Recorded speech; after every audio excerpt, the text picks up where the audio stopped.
Hello, it's Greg Watford again, and welcome to this video called The Pros and Cons from Working from Home. Now, if you're looking to start a business from home, an internet marketing business, for example, you've come to the right place. Because stay with me while we look at the pros and cons, because I think that you'll be a bit surprised about what I've come up with. Okay, now before we start, just a couple of things. One is, when I say working from home, I don't mean, let's say, a carpenter or a plumber or an electrician or even lawn mowing business. In other words, yes, you do have an office at home, but you work off-site, as it were, on other people's premises. Now, I don't mean that sort of business. What I'm talking about is a business where you've got an office already set up at home, and from that office, you generate all the income. So before we launch into the pros and cons of doing that, look, I'll just give you a bit of background, just tell you a couple of stories. Now, I've covered some of this in another video called 3 Key Points to running a home-based business. Just check in my YouTube channel and you'll find that. But basically, just very quickly, I started working life in the government. And after a while, I ended up in working in Sydney in a high-rise office block with the suit and tie bit, as it were. And Sydney back in those days, this is a long time ago, as a matter of fact, and Sydney back in those days, you couldn't afford to buy in Sydney as a young couple.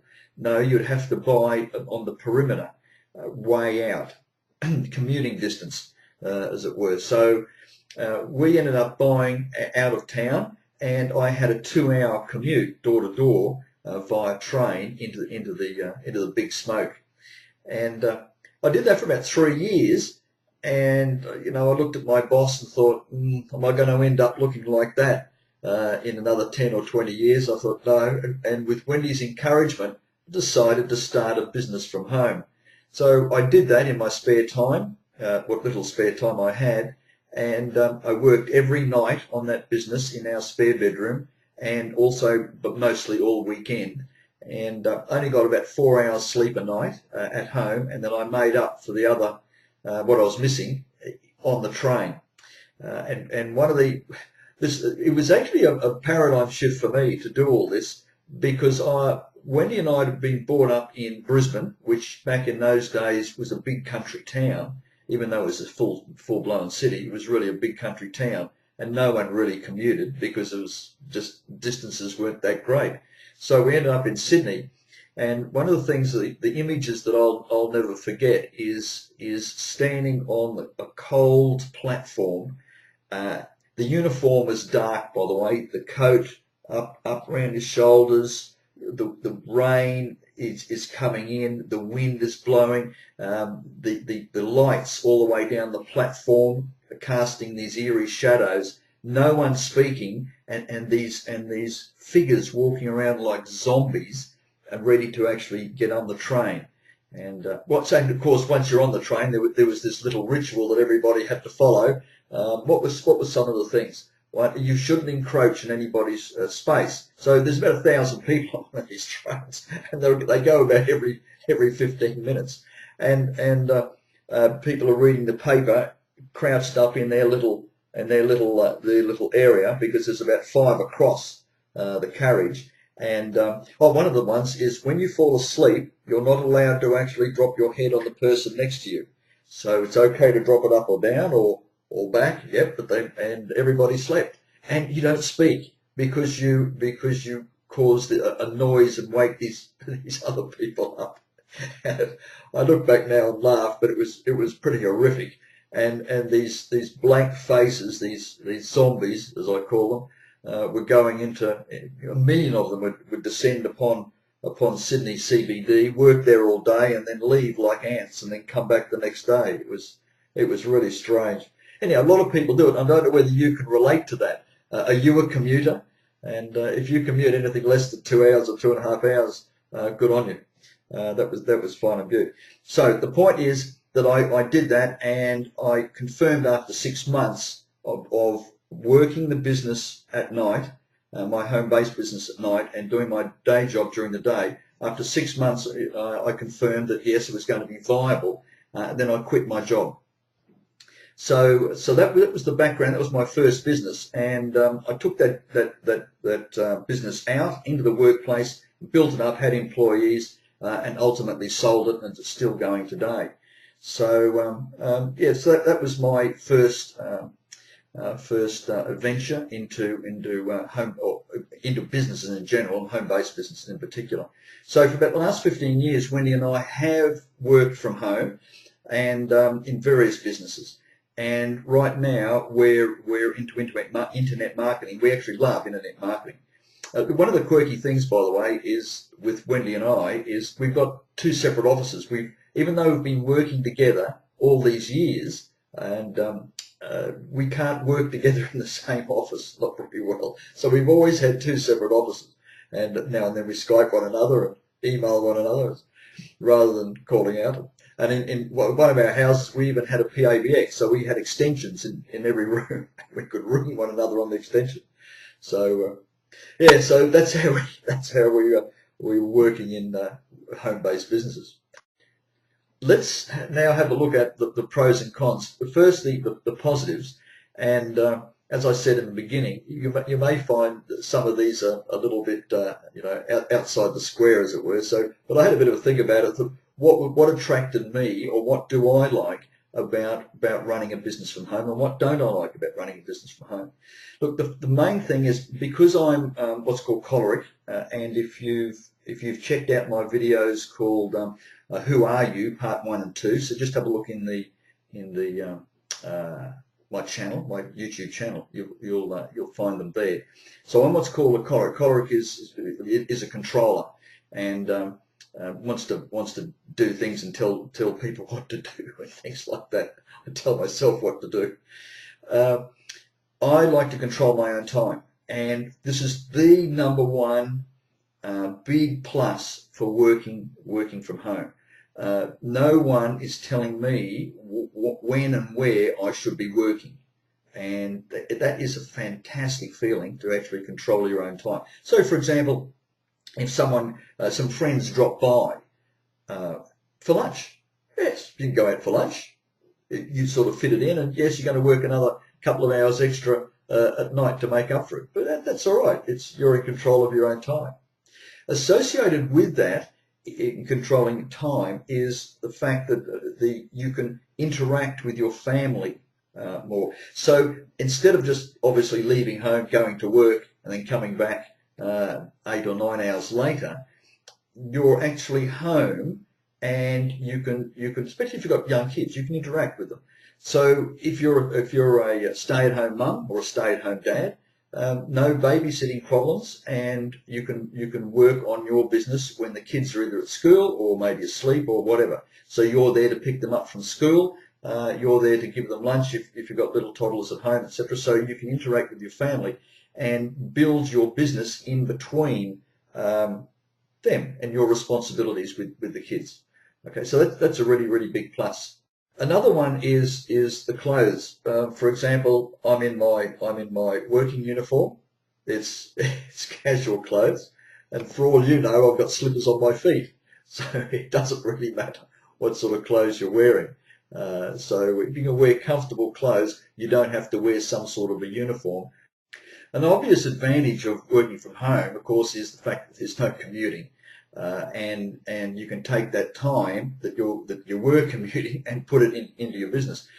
Where Wendy and I live, we're only just a couple of 100 metres from our shops, post office, banks, and there's some weeks that we never even get the car out of the garage. We don't have to, and it's terrific to be able to do that. Not only is it cost saving in transportation, but the actual time that I previously spent in commuting, or would have spent in commuting, is now directed into my business. It's one of the huge advantages of running a business at home. Okay, the last one is that I've come up with is the income. The income is derived directly from your performance. It's performance-based income. So the harder you work, the more you get paid. The more efficient that you work, the harder you get paid. That in itself is a pretty awesome way to work. Now, if you're perhaps in real estate, you may be working on commission, or if you're in a sales position, you may be working on commission. That's performance-based income, and you may be used to it. But a lot of people are not. A lot of people, they work the 9 to 5 for the man. At the end of the week, they put their hand out for their paycheck. Well, it goes directly in the bank nowadays, and it doesn't. What they receive in their weekly pay is not dependent upon how they actually perform during the week. They may have had a bit of a bad week, and you still get the same money. With performance-based income, is the better you work, the more you get paid, and that's a real plus. Okay, so now let's have a look at the negative side of working from home, the cons. One of the major ones is it's lonely. Now, personally, with Wendy and I, because we've been working together for so long and we're such good friends and business colleagues as well as husband and wife, this is no problem to me personally. But I know a lot of people find that if they've had their whole working life with other employees, with other colleagues, and then all of a sudden they go and switch off, or they're in 4 walls and they're on their own, they find it difficult. This is especially if your personality style is what's called a sanguine, a bit of a party person, likes talking with people, interacting, and all of a sudden this is actually switched off. So you're running your home-based business and you've got no one to talk to. So, and that can impact the way you think and your performance in your work. So that's something to consider. You can overcome this by having outlets you could join the Chamber of Commerce, or you could join the Women's Breakfast, business women's breakfast club, or whatever it may be in your area, such that on a weekly basis, once a week, that you go and get out and rub shoulders with people of your ilk. So that's one way to overcome that. But just be aware of it. It can be very lonely.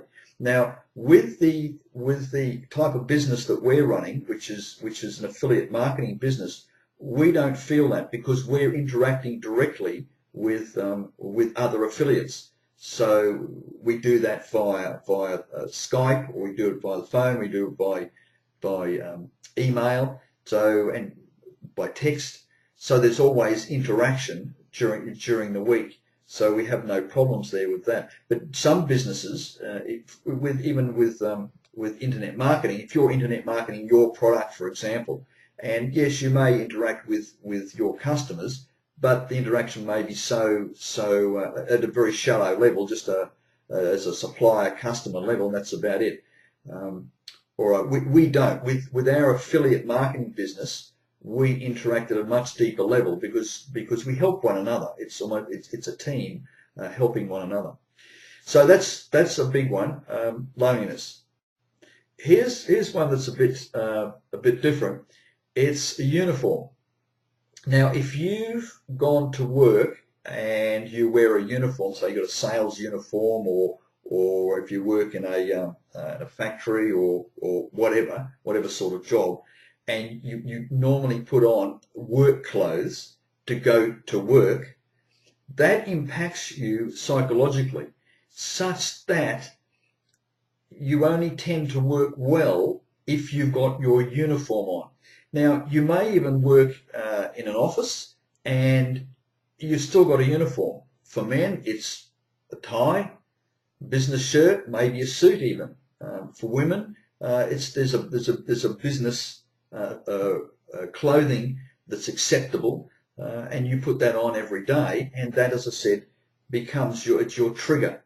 So when you start working from home and you're wearing casual, comfortable clothes, initially it's going to impact the way you think. It's going to take you out of your comfort zone, and you may not be working at your peak. So just be aware of that. Look, there was an author that I came across. I can't remember his name. No, can't remember his name, but I can remember the story. He wrote the book, one of his books, all of his books, in a suit. And he would go into his office and spend 4 hours every day, or whatever time it was almost a ritual. So he would go to work and he would sit there and type away in a suit and tie. And then he would finish his work for the day and then go and take it off. That's how he produced his books, his manuscripts, and that's how he worked at his peak performance. It was part of this ritual. It was a trigger. So working from home, just be aware of it. Working from home, and all of a sudden, this would be great. You get into your casual clothes, but it will impact upon you if you have been working in some sort of a uniform for many years. So just be aware of that. Another one is motivation. Now, a lot of people get used to going to work 9 to 5. It becomes a bit of a ritual. You don't have to think about it. It becomes fully automatic. So the company that you're working for determines exactly what you're doing, and you don't have to look after that part of it. So you're given a certain role at work to play, and you do certain jobs, and you get into the routine, into the rhythm of it, and it becomes second nature. So now you're taken out of that environment and you put yourself in an environment of working from home, and there's no routine. No one's telling you to start work at 9 o'clock. You don't have to punch on, as it were, at 9 o'clock and punch off at 5. Not anymore. Your time is flexible. And that can, you just got to be a bit of aware of that, especially if you're a very laid-back personality, which is called a phlegmatic in those personalities and those videos that I did for you. So you need to actually motivate yourself, and some people find it difficult to motivate themselves to go and start work at that particular time because it's a rainy day. I don't feel like it. I might sit around and read a book. No, you've actually got to motivate yourself and do the work that's required, because you need a goal. We haven't even talked about goals and what you're going to shoot for, but anyhow, I just wanted to touch upon the idea of motivation, where previously when you went to work, maybe for many years, you fitted into this little routine, this little ritual that was put upon you by your employer and the company that you work for, and now that is gone, and it is up to you to replace it. Okay, the last one is about performance-based income. Now, I said performance-based income is a big plus. I regard it as a big plus. The harder you work, the more you get paid. So it's also a negative, performance-based income. Some people tend to be very insecure about this. The fact that they've, for many years, have worked at normal jobs and climbed a corporate ladder. And the idea of actually working in a business where you don't know how much you're going to get paid at the end of the week, especially in a new business, you mightn't get paid this month or next month or even the month after. So as you're building the business, no income, and you're drawing on your savings to do that. And for some people, that's pretty scary. So just be aware there is this idea of performance-based income can impact on the way that you think. It's to do with taking you out of your comfort zone that you've been in for many years, and now it's up to you to put food on the table and pay the rent, sort of thing. So that can be really, really scary for some people. Okay, all right. Oh look, there is one more that I just thought of, and it's actually to do with status. This is a bit unusual, but if you've been in the workforce for some time, you've been to university and you've been working for 10 or 20 years, and you've climbed the corporate ladder, you've reached a position where you have some authority, you have responsibility, you have staff working for you, which you control and lead. So you have status within the company, and you may have some perks with it, maybe even like a car and your phone paid for and things like that. And you've got a nice office. You start your home-based business, all that goes out the window. You've got no status. It's zero. So for some people, that's a bit, whoa, hang on a minute. I've gone to university. I've put all this work and time and extra study in and all those hours to climb the corporate ladder. And here I am, maybe in a job where I don't like, by the way. It's, there's in a larger organization, there's a thing called a Peter Principle. So go and look that one up, Peter Principle.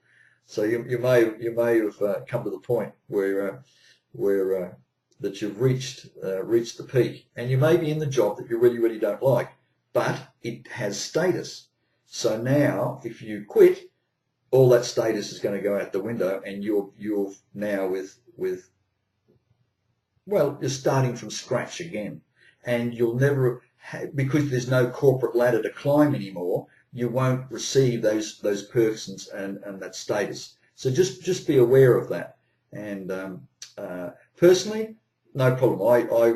I didn't worry about it, and I've just done what I needed to do, what I enjoyed doing. So the status part of it really didn't come into it. So let's just finish off with this. I'll give you three key points to just go away with when looking at a home-based business. The first one is, don't treat it like a hobby. It's a business. So many people, they think, oh, okay, this is a good idea, whatever it may be. I'll go and start that at home. And they really, what I call, poke a stick at it. Sort of like, we'll see how it goes. Yeah. Look, if you throw peanuts at it in your time and money, you'll get peanuts back. It's that way. That's the way of the world. You need to treat your business as a real business, and it will reward you. If you treat it like a hobby, well, you'll have fun playing around with your hobby. So that's the difference. So number one, treat it like a real business. Number two is set up a real office. Don't try to run your business from your dining room table, or have an office in your living room just tucked away in a corner, where people walking past, the family walking past or whatever, it's distracting. It's far better to have, if you've got a spare bedroom, or if you've got an area in the garage or whatever, set yourself up with a real workstation, just like the workstation that you would have had at the job. Okay, so it's really important to do that, because it sets you up in the right environment to get the most out of your business. Look, the last one is don't quit your day job. Because you don't know how you're going to perform, you don't know how your business or how fast your business is going to take off, it is far better to actually slot your business in between your day job. And I know that you haven't got any spare time, so this is where you need to figure out where you're going to get that extra time to run your business. Wendy and I, as I said, don't watch TV. So you could take that normal television time and say, hey, okay, for a couple of hours a night, I'm going to be putting that time into my business. So don't quit your day job, and just give it some time as you're working your day job and your business, as I did all those years ago. As I said, it was 6 months before I realized that I could say, yes, this is going to be viable. And it's going to be the same for you. It's going to take a while before your business gets off the ground. Okay, look, that about wraps up this video.